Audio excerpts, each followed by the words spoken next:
Bonjour, aujourd'hui j'ai décidé de vous parler d'un article que je considère qui est passé un petit peu sous le radar. Un article très pertinent qui traite de la gestion de la composition corporelle. C'est un article qui a été publié dans American Journal of Clinical Nutrition en 2002. Donc ça fait déjà un certain temps, mais c'est un article qui est toujours d'actualité. L'article s'intitule Free Living Activity Energy Expenditure in Women Successful and Unsuccessful at Maintaining a Normal Body Weight. Donc, on va parler de la gestion de la composition corporelle au fil du temps. Et les auteurs ont observé un groupe de femmes, donc une soixantaine de femmes, préménopausées, environ dans la trentaine. Ces femmes-là provenaient d'un projet de recherche. Donc, à peu près la moitié des participantes qui étaient des femmes qui avaient un surpoids ou qui étaient obèses avant et qui ont perdu du poids suite à une intervention nutritionnelle et qui sont désormais dans un statut de poids normal. Donc, le poids normal est déterminé avec l'IMC entre 18,5 et 25. Donc, on a fusionné, si on veut, ce groupe de femmes-là avec un autre groupe de femmes, environ une trentaine, qui, elles, étaient de poids stable et avec un poids normal depuis plusieurs semaines. Donc, ces dames-là se sont regroupées ensemble dans le même groupe. Et ce qu'on a fait, on a utilisé plusieurs méthodes pour identifier des variables très pertinentes à la perte de poids ou à la gestion de la composition corporelle. Dans un premier temps, au niveau de la composition corporelle, ça a été mesuré par ostéodensitométrie, donc un DEXA. J'ai eu l'opportunité de travailler avec ce type d'appareil-là. C'est très intéressant. Dans le fond, c'est un balayage, un scan qui va être effectué, qui prend à peu près 6-7 minutes et ça va nous permettre d'obtenir une mesure très précise de la masse grasse et de la masse maigre. On peut même subdiviser la masse maigre en faisant ressortir le compartiment de la masse osseuse. Le gros avantage du DEXA, c'est que ça va nous permettre d'avoir une bonne précision et d'être en mesure de détecter le changement. Donc, on va être en mesure de déterminer avec une très bonne précision les variations au niveau de la masse grasse et de la masse maigre. Donc, lorsqu'on parle de fluctuation de poids, on va être en mesure de précisément déterminer quel compartiment a été affecté par les changements de poids. Donc, est-ce que c'est un changement de masse grasse ou est-ce que c'est un changement de masse maigre? Au niveau de la dépense énergétique, on a mesuré le métabolisme de repos par échange gazeux. Donc, on a mesuré la quantité d'oxygène qui était consommée au repos et la quantité de CO2 qui était produite. Donc, ça nous permet d'avoir une mesure du métabolisme de repos. Donc, ce n'est pas prédit à l'aide d'une équation, ce n'est pas déterminé avec des tables, c'est vraiment la mesure réelle, la quantité de calories que la personne va dépenser au repos à rien faire. On a également mesuré la dépense énergétique totale. Donc, ça, c'est probablement l'aspect le plus intéressant de l'article. On a utilisé la méthode de l'eau doublement marquée. Donc, qu'est-ce que la méthode de l'eau doublement marquée? On utilise des isotopes qui sont étroitement associés au métabolisme énergétique. Donc, ces isotopes-là vont s'attacher à des composantes du métabolisme énergétique. Qu'est-ce qu'on va faire? C'est qu'on va donner une grande quantité d'isotopes aux participantes au début et on va regarder combien d'isotopes il reste après un certain laps de temps. Donc, habituellement, on va faire des mesures sur une semaine ou 10 jours. La quantité d'isotopes qui est partie est directement reliée à la quantité d'énergie qui a été dépensée. Donc, on peut savoir combien de calories ont été dépensées pour une période de 7-10 jours. Et ensuite, on va faire la moyenne par journée. Donc, lorsqu'on combine ça avec le métabolisme de repos, on peut avoir une bonne idée de la dépense énergétique associée à l'activité physique. Le seul compartiment qui nous reste à déterminer, c'est le coût énergétique de la digestion, donc la thermogénèse alimentaire. Dans l'article, ils l'ont fixé à 10%. Donc, la marge d'erreur qui peut être associée à ce chiffre-là est minime. Généralement, ça fluctue très peu, la thermogénèse alimentaire. Donc, c'est à peu près 10% des calories qu'on va ingérer qui s'en va à la digestion. Donc, tout ça, qu'est-ce que ça fait? Bien, ça fait en sorte que si on a le métabolisme de repos, la thermogénèse alimentaire et la dépense énergétique totale, on peut obtenir par soustraction la dépense énergétique associée à l'activité physique. Donc, tout ce qu'un individu va faire sur sa journée qui n'est pas associé au métabolisme de repos ou à la digestion va rentrer dans l'activité physique. Donc, ce n'est pas seulement l'entraînement au gym, ce n'est pas seulement d'aller courir dehors, c'est vraiment toutes les activités physiques au sens large du terme. Donc, on a vraiment un portrait complet de ce qu'un individu va faire sur une journée. Donc, c'est vraiment, vraiment intéressant et ça nous permet de démystifier et de démasquer certains concepts assez habilement. Maintenant, si on regarde un peu plus en détail les participantes, on a un groupe d'une soixantaine de femmes, des femmes d'origine caucasienne, donc blanches et afro-américaines, âgées entre 20 et 46 ans et dont l'IMC est inférieur à 25. Donc, ces femmes-là, la moyenne d'âge était 34 ans environ. Qu'est-ce qu'on a fait? C'est qu'on a mesuré toutes les caractéristiques de ces femmes-là au début. au début du projet. Donc, on a mesuré leurs dépenses énergétiques, leur métabolisme de repos, on a recueilli les infos au niveau des apports nutritionnels, on a mesuré également la capacité aérobie par échange gazeux, donc un test de capacité aérobie pour déterminer leur VO2 max. On a fait des tests de force également. Donc, on a eu beaucoup d'informations sur la condition physique et les habitudes de vie des participantes avec des chiffres. Donc, non pas seulement avec des questionnaires ou des impressions ou des perceptions, mais bien avec des mesures objectives. Donc, ça devient très intéressant, surtout lorsqu'on va faire les analyses statistiques pour comparer à la fin. Donc, en moyenne, les femmes ont été suivies pendant 1,1 an. On a refait exactement les mêmes tests en suivi à peu près un an après, et là, ça nous a permis d'observer les changements. Les auteurs, qu'est-ce qu'ils ont fait? Ils ont subdivisé le groupe en deux sections. Un groupe de femmes qui a maintenu son poids et un groupe de femmes qui a augmenté. Donc, les femmes en gain de poids, c'est les femmes qui ont augmenté d'environ 10% ou plus leur poids initial. Donc, si elles pesaient 60 kg au départ, si elles ont gagné 6 kg ou plus, elles étaient considérées comme dans le groupe ayant gagné du poids. Les femmes ayant maintenu leur poids, c'est celles qui avaient subi une variation de poids inférieure à 3%. Ils ont fait également un sous-groupe intermédiaire où est-ce que les femmes avaient seulement gagné à peu près 3% de leur poids. Donc, on a deux groupes aux extrêmes. Un groupe qui a maintenu son poids, inférieur à 3% de changement. Un groupe qui a augmenté son poids, donc supérieur à 10% de gain de poids. Donc, ces deux groupes-là ont été comparés pour les caractéristiques qui ont été mesurées. Maintenant, si on regarde ce qui s'est passé pour les 61 femmes, eh bien, après un an, 27 de ces femmes-là ont réussi à maintenir leur poids, alors que 20 ont gagné du poids de façon assez importante, donc plus que 10%, et 14 femmes ont eu un gain de poids intermédiaire, donc aux alentours de 3%. Donc, c'est un changement quand même assez important au niveau du poids pour nos deux groupes qui sont aux extrêmes, donc le maintien puis le gain.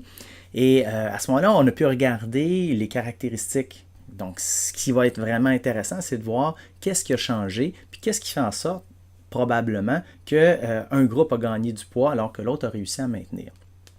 Les résultats au niveau du métabolisme énergétique. Donc, qu'est-ce qu'on a observé en changement entre le groupe de maintien et le groupe de gain? Eh bien, au niveau de la dépense énergétique totale, on avait initialement 2233 calories de dépensées quotidiennement pour le groupe de maintien et 1969 calories pour le groupe qui a gagné plus que 10% de son poids.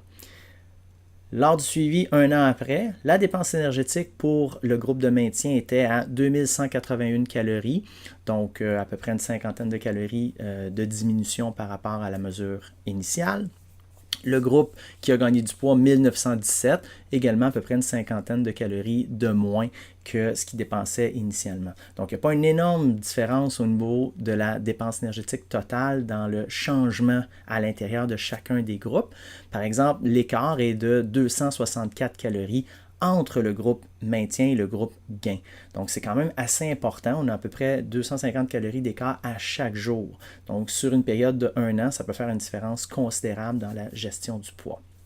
Au niveau du métabolisme de repos, initialement, on était à 1303 calories pour le groupe de maintien et 1275 pour le groupe de gain. Pour le suivi un an après, au niveau du métabolisme de repos, on est à 1282 pour le groupe de maintien et 1253 pour le groupe de gain. Donc, le métabolisme de repos a diminué très légèrement. Donc, on pourrait même dire qu'avec la faible quantité de calories d'écart, on peut dire qu'il s'est maintenu. Donc, ce n'est pas une différence qui est significative au niveau de la dépense énergétique associée au métabolisme de repos. Par contre, au niveau de l'activité physique, initialement, on avait 706 calories par jour de dépensées pour le groupe de maintien versus 494 pour le groupe de gain. Et un an après, on observe 682 calories pour le groupe de maintien, donc une diminution d'à peu près une vingtaine de calories, et 470 calories pour le groupe de gain, donc également une diminution d'à peu près une vingtaine de calories, ce qui nous place dans une différence, donc un écart entre les deux groupes à 212 calories, donc à peu près 200 calories d'écart ensuite. Donc, ce qui s'est passé, ce qu'on peut présumer que s'est passé, c'est que le niveau d'activité physique, les habitudes de vie n'ont pas réellement changé sur un an. Donc, les personnes qui initialement bougeaient moins n'ont pas augmenté leur niveau d'activité physique ou l'ont diminué très très peu, donc c'est très négligeable. 20 calories de différence, c'est du bruit. Donc on peut considérer que l'activité physique s'est maintenue. Donc quelqu'un qui ne bougeait pas pendant l'année n'a pas commencé à bouger plus. Et parce qu'initialement, cette personne-là ne bougeait pas beaucoup, eh bien, on a eu une prise de poids qui était assez importante.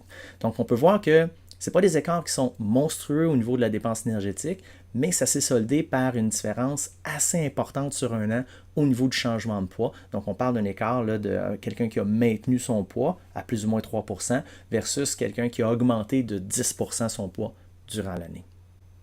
Maintenant, si on regarde un petit peu les changements de composition corporelle plus en profondeur, comme on avait des mesures très intéressantes, eh bien, les changements pour ceux qui ont augmenté leur poids de plus de 10%, eh bien, au niveau de la composition corporelle, on parle d'un gain de 9,6 kg de masse grasse et d'un gain en masse maigre, donc potentiellement en masse musculaire, de 1,2 kg. Fait important à noter, ce 1,2 kg-là en masse musculaire ne s'est pas transposé par une augmentation notable du métabolisme de repos. On a tendance à souvent dire, si on augmente notre masse musculaire, ça va augmenter notre métabolisme de repos. Bien, le métabolisme de repos n'était pas plus élevé chez le groupe qui a gagné du poids avant ou après. Donc, à ce moment-là, c'est potentiellement peut-être pas si intéressant que ça d'uniquement cumuler de la masse musculaire. Donc, il va falloir voir un peu plus en détail la masse musculaire, comment ça peut être bénéfique. On va revenir un petit peu après. Au niveau du groupe maintien, eh bien, en moyenne, le groupe maintien a gagné 0,7 kg de masse grasse et a perdu 0,4 kg de masse maigre. Donc, il y aurait eu une diminution très légère de la masse musculaire. En temps normal, 0,4 kg de diminution, j'aurais dit, c'est négligeable et c'est probablement à l'intérieur de la marge d'erreur. Sauf que cette fois-ci, on a utilisé un DEXA. 0,4 kg avec un DEXA, on est capable de détecter ces changements-là avec une très bonne certitude. Donc, on peut conclure que le groupe qui a maintenu ont diminué leur masse musculaire, puis ont augmenté très légèrement leur masse grasse. Leur poids est resté approximativement stable. Donc, si on va voir un petit peu plus loin maintenant, eh bien, au niveau de la capacité aérobie puis de la force musculaire, la capacité aérobie n'a pratiquement pas changé dans les deux groupes. Donc, il n'y a pas eu de modification. Si on parle, on avait un VO2 max initial en litres par minute pour le groupe de maintien de 2,07 litres par minute. Pour le groupe qui a gagné du poids, 1,98. Donc, on s'entend, on est à peu près à 2 litres par minute, sensiblement la même chose. Et par la suite, donc, après un an, on a un VO2 max de 2 litres par minute et de 1,9 litres par minute. Donc, le VO2 max était à peu près pareil dans les deux groupes et demeurait à peu près pareil pendant toute l'année. Ce qui a changé, par contre, ou ce qui était différent plutôt, c'est au niveau de la force musculaire. Donc, le groupe qui a réussi à maintenir avait une force musculaire qui était plus importante au niveau des membres supérieurs et des membres inférieurs et a maintenu cette différence-là tout au long de l'année. Donc, sur un test pour les membres supérieurs, on obtenait en moyenne 18,8 kg et pour un test pour les membres inférieurs, on obtenait 43,5 kg pour le groupe de maintien, alors qu'on obtenait un 16 kg pour le groupe qui a gagné du poids et un 31 kg seulement pour les membres inférieurs pour le groupe qui a gagné du poids. Le groupe qui a gagné du poids a augmenté sa masse musculaire, mais la force musculaire n'a pas suivi. Parce que si on fait le suivi un an après, la masse musculaire est demeurée à toute fin pratique la même. Donc, on avait 16 kg de force pour le groupe qui a gagné au niveau des membres supérieurs. Après un an, on était à 15,7. On avait 31,5 pour les membres inférieurs. Après un an, on s'est ramassé à 31,9. Donc, il y a eu une augmentation de la masse maigre, mais ça ne s'est pas traduit par une amélioration des qualités physiques. Donc, on n'a pas eu une augmentation de la force musculaire. Donc, cette masse musculaire-là qui a augmenté, elle se trouve à pas nécessairement être fonctionnelle ou utilisée. Donc, on peut supposer que ce gain en masse musculaire-là, comme il n'a pas été converti en activité physique, il n'y a pas eu un impact notable sur la dépense énergétique, donc il n'a pas pu contribuer à maintenir le poids ou à créer un déséquilibre énergétique. Donc, à ce moment-là, quand on fait le focus uniquement sur le gain de masse musculaire, on peut se tromper. Donc, ça va être super important si on cherche à augmenter la masse musculaire, qu'on soit en mesure de faire une conversion de ces gains-là dans des qualités athlétiques, donc augmenter la force, la puissance, l'endurance musculaire locale, et de faire une conversion, c'est-à-dire d'augmenter le niveau d'activité physique sur 24 heures grâce à ces nouvelles habilités-là. Je vous dirais que je suis un peu surpris de voir que la capacité aérobie ne joue pas de façon plus importante que ça dans le maintien ou le gain de poids. Je me serais attendu à ce qu'il y ait une diminution probable de la capacité aérobie du groupe qui avait augmenté son poids. Donc, le moteur est resté pareil. Sauf qu'est-ce qui a changé, par exemple, c'est le VO2 max relatif. Pourquoi? Ben, comme le groupe qui a gagné du poids ont augmenté leur poids, s'ils ont conservé le même VO2 max absolu en litres par minute, on se trouve à avoir un VO2 max plus bas en millilitres par kilo par minute. Ça veut dire quoi? Ça veut dire qu'au niveau fonctionnel, eh bien, notre moteur tire une voiture qui est plus lourde. Donc, il risque d'être un peu moins performant. Donc, à ce moment-là, c'est une hypothèse qui pourrait valoir la peine d'être explorée. Donc, le faible changement au niveau de l'activité physique chez le groupe qui a gagné du poids pourrait être associé à une diminution de la capacité aérobie relative, puis une force qui n'est pas suffisante ou qui ne se convertit pas en activité au quotidien. Donc, moi, je trouve ça super, super intéressant parce que ça met de côté là, plusieurs théories sur le métabolisme de repos lent, le corps qui fait des réserves en prévision du futur. Donc, ce qui arrive, c'est que on observe vraiment un changement ou une différence marquée au niveau de l'activité physique. Puis, de façon très, très simple, ben, quelqu'un qui bouge moins a plus de risques de prendre du poids que quelqu'un qui bouge plus. Maintenant, qu'est-ce qui fait qu'une personne va bouger plus ou moins? Eh bien, ça se peut que ça soit associé à de la force musculaire, comme ça se peut que ça soit associé aussi à une diminution de la capacité aérobie relative. Donc, c'est des éléments très, très importants à considérer. Puis ça, c'est des éléments qui sont mesurables, observables dans un contexte de conditionnement physique. Donc, ça devient super intéressant parce qu'on est capable de quantifier les choses. Puis comme on quantifie ça, on peut déterminer le changement et l'impact que ça a sur les fluctuations de composition corporelle versus des théories au niveau du métabolisme de repos ou des éléments qui sont un petit peu plus abstraits où est-ce qu'on n'a pas accès nécessairement à ces mesures-là. Donc, c'est facile de dire que c'est probablement le métabolisme de repos qui est bas puis que c'est pour ça que quelqu'un va prendre du poids, mais on ne le quantifie pas. Versus, on peut quantifier la force musculaire, la capacité aérobie et déterminer s'il y a un impact sur les changements de composition corporelle par la suite. Donc, c'est un article que je trouve vraiment, vraiment intéressant. Je trouve ça dommage que ça ne sort pas, on n'en parle pas plus dans le milieu de l'entraînement comme tel. Je trouve que c'est des informations qui sont vraiment, mais vraiment pertinentes et je trouve ça très, très utile. Puis c'est un article, même s'il y a des méthodes très poussées, très théoriques, bien, qui nous permettent d'utiliser ces informations-là, ces données-là, pour bâtir des interventions concrètes pour mieux gérer le poids. Donc, ce qu'on a à retenir, bien, quoi qu'on fasse en termes d'intervention, il faut s'assurer que sur 24 heures, ça augmente la dépense énergétique. Donc, on veut que la personne dépense plus de calories. Puis, ce qui va avoir le plus d'impact là-dessus, c'est augmenter le niveau d'activité physique au quotidien. Pas seulement miser sur une augmentation de la masse musculaire grâce à l'entraînement. Il faut faire de quoi avec cette viande-là? Il faut que ça se traduise par « je bouge plus dans ma journée ». Donc, je vous remercie. Ça complète mon analyse de cet article-là.